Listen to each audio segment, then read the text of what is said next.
Hey everyone, welcome to Spill Beat. This is the new episode of series What's Happening in B-Town. तो पहले बात कर लेते हैं कि why Kangana Ranaut is so pissed at Alia Bhatt and Ranbir Kapoor's film. Recently कुछ tweets देखने मिले हैं जहाँ पे कई बॉलीवुड पेजेस ये लिख रहे हैं कि collection wise Brahmastra film beats the Kashmir files. And ऐसे ही एक आर्टिकल था जिसमें लिखा हुआ था कि Brahmastra enters 200 CR club, emerges 11 success for Ranbir Kapoor.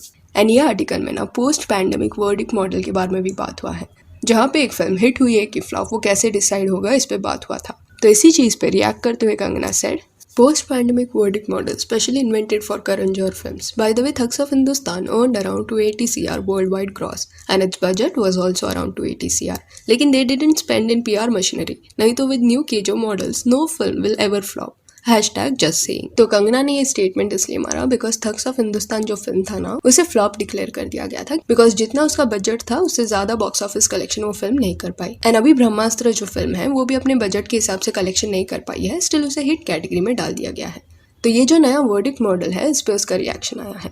Then even Kashmir files के डायरेक्टर विवेक अग्निहोत्री ने भी एक रिएक्शन दिया। एक लाइन था जिसमें लिखा हुआ था कि ब्रह्मास्त्र बीट्स कश्मीर फाइल्स। तो इस पे बात करते हुए Vivek Agnihotri tweeted, I don't know how did they beat the Kashmir Files, with sticks, rods, hockeys or stones, or with paid PR and influencers. Let Bollywood films compete with each other, leave us alone. I am not in that dumb race. इस पे कंगना ने respond करते हुए बोला कि also the audacity to belittle Kashmir Files, a film made on Hindu genocide, also trying to ride on its success. Kashmir Files was made in 10 CR, and now according to Mafia Minions, Karan Johar film has beaten it brutally. Karan Johar जी, आप क्या चीज़ हो यार। Then race 3 का भी box office collection put forth किया गया, जहाँ पे लिखा गया कि Race 3 made in the budget of 180 CR earned 300 CR worldwide, same as Brahmastra which has entire south and north industry stars in it and made in 600 CR budget over 12 years. But same trade analyst declared Race 3 all time disaster. लेकिन करण जौहर जी को special privileges की आदत लग गई है, so he invented a special model for himself. अभी कुछ लोगों के मन में ये सवाल होगा कि इतना मैसिव कलेक्शन के बावजूद Thugs of Hindustan and Race 3 जैसी फिल्मों को फ्लॉप क्यों डिक्लेयर किया गया। तो इसका आंसर यह है कि एक फिल्म कितनी ज्यादा सक्सेसफुल है वो सिर्फ बॉक्स ऑफिस कलेक्शन पे डिपेंड नहीं करता, पर उस फिल्म को बनाने में कितना बजट लग गया इस पर भी डिपेंड करता है। अगर समझो एक फिल्म को बनने में 600 CR लग गए एंड उसका जो बॉक्स ऑफिस कलेक्शन है वो 300 करोड़ से भी ज्यादा का क्यों ना हो, पर फिर भी वो फिल्म को कलेक्शन वाइज फ्लॉप बताया जाता है, क्योंकि जिन्होंने भी फिल्म में पैसा लगाया था उनका पैसा वो रिकवर नहीं कर पाए। अभी ब्रह्मास्त्र का इतने दिनों का जो कलेक्शन रहा है वो काफी इंप्रेसिव था, बट ये फिल्म का बजट कुछ 450 CR के अराउंड है, ऊपर से प्रमोशंस वगैरह का खर्चा अलग। एंड एक रफ एस्टिमेशन को कंसिडर करें तो कहा जाता है कि 450 से 500 CR तक लग गए हैं फिल्म को बनाने से लेके प्रमोट करने तक। तो अगर इन्वेस्टर्स को ये फिल्म से पैसा बनाना है तो एटलीस्ट 600 CR का कलेक्शन इसको करना पड़ेगा, बट अभी तक का इसका जो टोटल कलेक्शन है वो 350 CR के अराउंड है, सब बोला जा रहा है।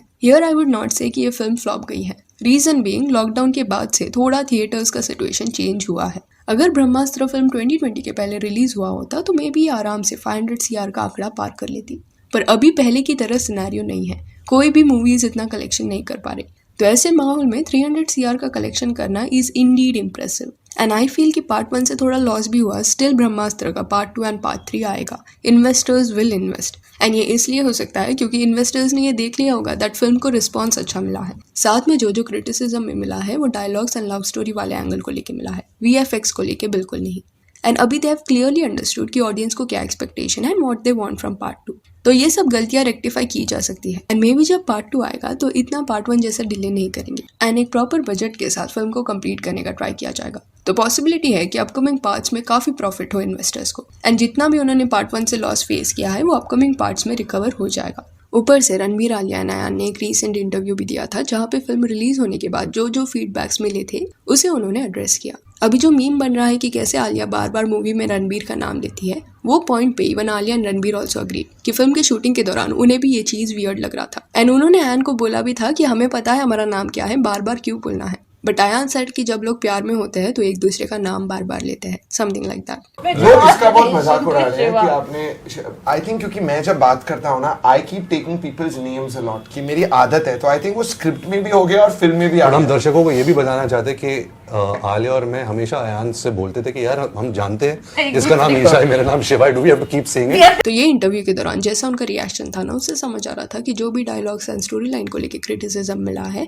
वो एक्सपेक्टेड था। उन्हें लग ही रहा था कि ऐसा फीडबैक मिल सकता है। तो audience and actors same page पे है, and this is a very great initiative जो ये फिल्म के मेंबर्स ने लिया है to sit and talk about the flaws and what did not work. क्योंकि अपकमिंग पार्ट्स की शूटिंग के वक्त दिस विल हेल्प देम। तो ऑडियंस की बातों को सुना गया है, उनके ओपिनियंस को इग्नोर नहीं किया जा रहा। एंड ये डिस्कशन में आलिया ने एक अच्छी चीज़ पॉइंट आउट की, सेइंग दैट कि हो सकता है कि आज के टाइम पे उसके जो चाहने वाले हैं उन्हें ऐसा लगे कि ब्रह्मास्त्र में जो रोल दिया गया था आलिया भट्ट को वो इतना प्रोमिनेंट नहीं था। पर लोगों को समझना पड़ेगा कि ये जो रोल था वो आलिया को कई साल पहले ऑफर हुआ था, जब वो एक एस्टैब्लिश्ड एक्ट्रेस नहीं थी, जस्ट उसने फिल्म इंडस्ट्री में शुरुआत की थी। तो ये जो पॉइंट था आलिया का, दैट एक्चुअली मेड सेंस, क्योंकि कई लोगों के मन में ये सवाल था कि आलिया भट्ट का क्या रोल था ब्रह्मास्त्र में। But you have to consider this fact कि फिल्म ऑलमोस्ट एक डिकेड पहले शुरू हुई थी, तो तभी का एंड अभी का जो आलिया का स्टारडम है उसमें काफी बड़ा डिफरेंस आपको देखने मिलेगा। देन नेक्स्ट बात करते हैं आयुष्मान खुराना की नई फिल्म के बारे में, जिसका नाम है डॉक्टर जी।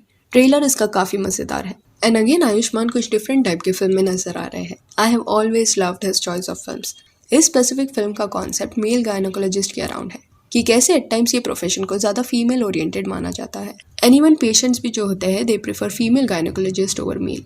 तो उनकी जर्नी कैसी होगी फिल्म में, ये देखना will be very interesting. And to be honest I am always excited for Ayushmann Khurana's film. I seriously feel कि इतनी अच्छी फिल्में देने के बावजूद still he is very underrated. जितना रिकॉग्निशन उन्हें मिलना चाहिए था उतना उन्हें नहीं मिला है। उनका जो फिल्म सिलेक्शन रहा है उसका लिस्ट ही देख लो। विकी डोनर, बाला, अंधाधुन, दम लगा के आयशा, बधाई हो, शुभ मंगल, सावधान एंड ऐसे और भी कई डिफरेंट जॉनरे वाली फिल्में आयुष्मान खुराना ने की है। तो उनके फिल्मी पोर्टफोलियो में काफी वेरिएशंस आपको देखने मिलेंगे। एंड अभी नेक्स्ट ईयर ड्रीम गर्ल 2 भी आ रहा है। 2019 में जब ड्रीम गर्ल बनाया था तब वो हिट हुई थी। इस फिल्म का बजट 20 to 30 CR का था एंड 200 CR से भी ज्यादा का कलेक्शन इस फिल्म ने किया था। तो बट ऑब्वियस है कि पार्ट 2 बनाना बनता है। पर ये वाली फिल्म में इस बार आयुष्मान के अपोजिट अनन्या पांडे होगी। अनन्या पांडे की एक्टिंग अभी रिसेंट वाली लाइगर फिल्म में इतनी इंप्रेसिव नहीं थी। It was bad. Like Ananya Pandey की जो एक्टिंग जर्नी रही है ना, वो इतनी कंसिस्टेंट नहीं रही है। Student of the year film से उन्होंने एक डिसेंट स्टार्ट किया था, गहराइया में एक ग्रोथ देखने मिला, पर वापस लाइगर में मैसअप हो गया। मे बी पॉसिबिलिटी है that Ananya needs a strong direction.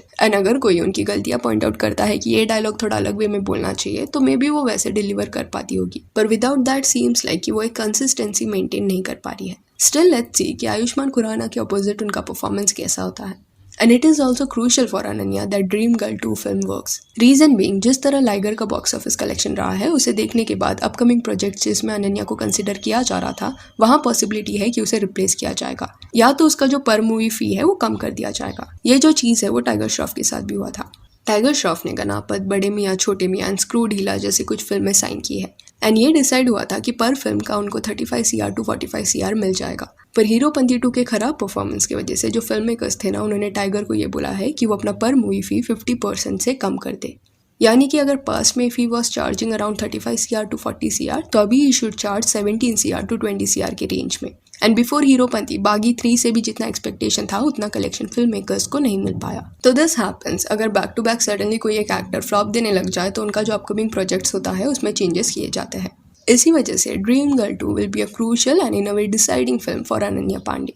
So yeah, that's it for this video. Do let me know कि ब्रह्मास्त्र के मेकर्स को आप कौन सा एक फीडबैक देना चाहोगे एंड अपकमिंग पार्ट्स में ऐसा कौन सा एरिया है जिसमें कैन शेयर करें, और ऐसे और अपडेट्स के लिए चैनल को प्लीज़ सब्सक्राइब करें। Thank you.